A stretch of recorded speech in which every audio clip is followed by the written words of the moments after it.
Assalamualaikum warahmatullahi wabarakatuh. Jumpa lagi dengan saya di channel Ropiadi Alba. Pada kesempatan kali ini saya akan berbagi video berkaitan dengan peringatan Maulid Nabi besar Muhammad SAW. Saat ini kita akan segera memasuki 1 Rabiul Awal 1445 Hijriah, di mana banyak rekan-rekan muslim di seluruh dunia termasuk Indonesia akan memperingati daripada kelahiran Nabi besar Muhammad SAW atau biasa disebut dengan peringatan Maulid. Video kali ini saya ambil dari tulisan saya yang pernah saya share di Netizen atau Republika Netizen. Tulisan lama namun masih cukup update. Selamat menyaksikan. Sebagai seorang muslim, kita semua pasti sepakat bahwa tidak ada manusia yang paling baik akhlaknya selain baginda Nabi Muhammad SAW. Beliaulah manusia pilihan Allah Subhanahu wa Ta'ala yang diutus sebagai penutup para nabi yang membawa misi rahmatan lil alamin. Tidak ada sesuatu yang dapat menghinakannya karena beliau telah dimuliakan oleh Zat yang paling mulia. Tidak ada sesuatu pun yang dapat mengecilkannya karena beliau telah dibesarkan oleh Zat yang paling besar. Keindahan akhlaknya dapat melembutkan hati yang keras dan beku, sehingga risalahnya dapat tersebar ke seluruh penjuru dan diterima oleh setiap hati yang merindukan kedamaian. Bulan kelahirannya selalu diperingati setiap tahun oleh seluruh umatnya di berbagai penjuru dunia. Beliaulah sosok pemimpin yang tak lekang dimakan zaman. Pemimpin yang pertama kali merasakan lapar dan terakhir kali merasakan kenyang. Rasa cintanya kepada umat melebihi rasa cintanya kepada diri sendiri dan keluarganya.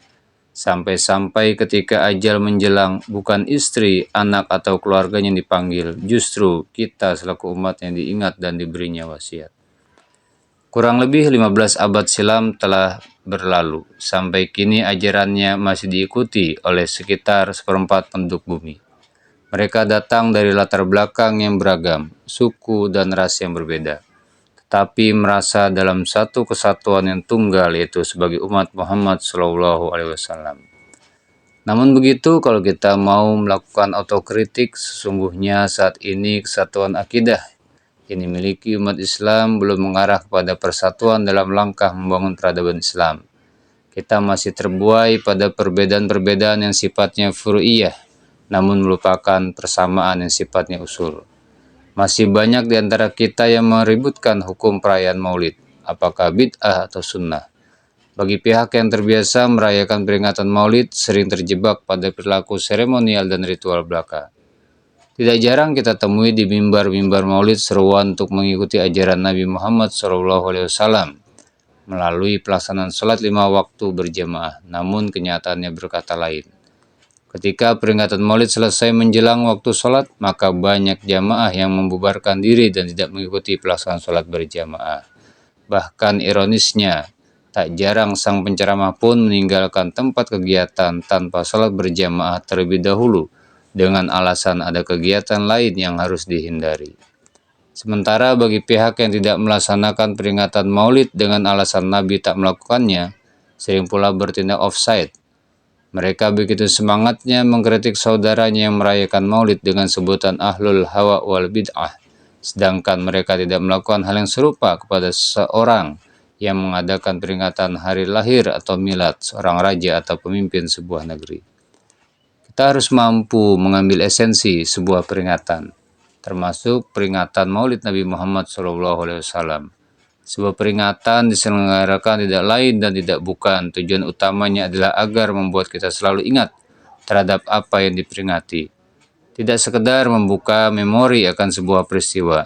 Namun lebih dari itu, apa yang harus kita lakukan agar pesan moral dari peristiwa yang kita peringati dapat dijadikan landasan untuk berbuat lebih baik dari hari kemarin, baik secara pribadi maupun secara sosial.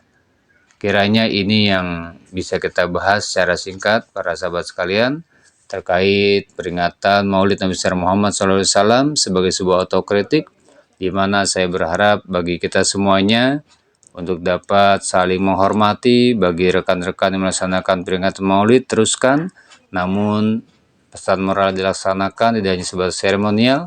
Dan bagi yang tidak terbiasa melaksanakan Maulid, sebaiknya juga tidak Namun sebaliknya bagi yang tidak terbiasa merayakan Maulid juga menghormati yang merayakan Maulid agar persatuan antarumat Islam dapat terus terjalin dan terjaga. Salam persatuan Islam, terima kasih. Saya akhiri. Assalamualaikum warahmatullahi wabarakatuh.